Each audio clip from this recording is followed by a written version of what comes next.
सुप्रभात बच्चों। आज का विषय है हिंदी व्याकरण। हिंदी व्याकरण में आज हम लोग सर्वनाम पढ़ेंगे। इससे पहले हम लोग संज्ञा पढ़े थे कि व्यक्ति, वस्तु, स्थान या भाव के नाम को संज्ञा कहते हैं। और आज सर्वनाम पढ़ेंगे। परिभाषा है, संज्ञा के स्थान पर प्रयुक्त होने वाले शब्द को सर्वनाम कहते हैं। जैसे मैं, तुम, वह, मेरा, उसका, आपका आदि, ये सर्वनाम शब्द है।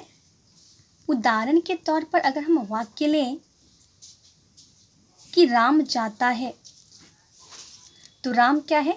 संज्ञा है।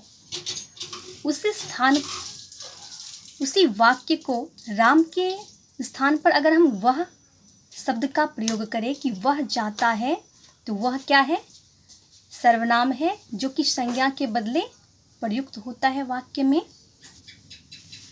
इस प्रकार से मैं, तुम, वह, मेरा, उसका, आपका, ये शब्द सर्वनाम शब्द है, जो कि संज्ञा के स्थान पर प्रयुक्त होता है। अब है सर्वनाम के भेद। सर्वनाम के 6 भेद होते हैं: पुरुषवाचक सर्वनाम, निश्चयवाचक सर्वनाम और निश्चयवाचक सर्वनाम, संबंधवाचक सर्वनाम, प्रश्नवाचक सर्वनाम और निजवाचक सर्वनाम। नंबर 1 पहला है पुरुषवाचक सर्वनाम। जो सर्वनाम शब्द पुरुष और स्त्री के बदले में आते हैं, उसे पुरुषवाचक सर्वनाम कहते हैं। जो सर्वनाम शब्द स्त्री और पुरुष के बदले में आते हैं, वो पुरुषवाचक सर्वनाम कहलाता है। जैसे मैं, मेरा, मुझे, तुम, तुम्हारा, तुझे, वे, उनका, उन्हें आदि। पुरुषवाचक सर्वनाम के 3 भेद होते हैं। नंबर क प्रथम पुरुष, जिसे उत्तम पुरुष भी कहते हैं। नंबर ख मध्यम पुरुष और नंबर ग अन्य पुरुष। पहला है प्रथम पुरुष।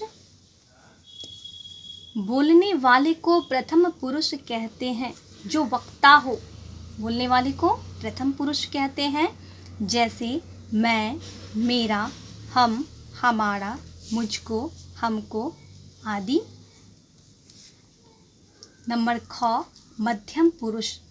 सुनने वाले को मध्यम पुरुष कहते हैं। जैसे तुम, तू, तेरा, तुझको, तुझे, तुम्हें, आपको आदि। इस प्रकार ये मध्यम पुरुष है। तीसरा है अन्य पुरुष, नंबर ग। जिसके बारे में कुछ कहा जाता है, उसे अन्य पुरुष कहते हैं। जैसे वह, वे, उसे, उन्हें आदि। नंबर 2 है निश्चयवाचक सर्वनाम। जिस सर्वनाम शब्द से किसी व्यक्ति या वस्तु के निश्चित होने का बोध होता है, उसे निश्चयवाचक सर्वनाम कहते हैं। जिस सर्वनाम शब्द से किसी व्यक्ति, वस्तु के निश्चित होने का बोध हो, वो निश्चयवाचक सर्वनाम कहलाता है। जैसे यह, ये, वह, वे। निश्चित है, यही, यह, वे, वह, वे शब्द निश्चित है। नंबर 3 अनिश्चयवाचक सर्वनाम। जिस सर्वनाम शब्द से किसी व्यक्ति या वस्तु के निश्चित नहीं होने का बोध होता है, उसे अनिश्चयवाचक सर्वनाम कहते हैं। यानी जिस सर्वनाम शब्द से निश्चित व्यक्ति, वस्तु का बोध नहीं होता है, वो अनिश्चयवाचक सर्वनाम कहलाता है। जैसे कोई, कुछ, कोई भी हो सकता है, कुछ भी हो सकता है, यानी निश्चित नहीं है कि कौन, कोई, कुछ। नंबर 4 संबंधवाचक सर्वनाम। जो सर्वनाम वाक्य के दूसरे सर्वनामों के साथ संबंध प्रकट करता है, उसे संबंधवाचक सर्वनाम कहते हैं। जैसे जैसा, वैसा, जिसकी, उसकी, जो, सो आदि। इस प्रकार ये संबंध स्थापित करता है वाक्य के दूसरे सर्वनामों के साथ। जैसे वाक्य में इस प्रकार इसका प्रयोग है कि जैसा करोगे वैसा भरोगे, जिसकी लाठी उसकी भैंस। नंबर 5, प्रश्नवाचक सर्वनाम। जिस सर्वनाम से प्रश्न का बोध होता है उसे प्रश्नवाचक सर्वनाम कहते हैं।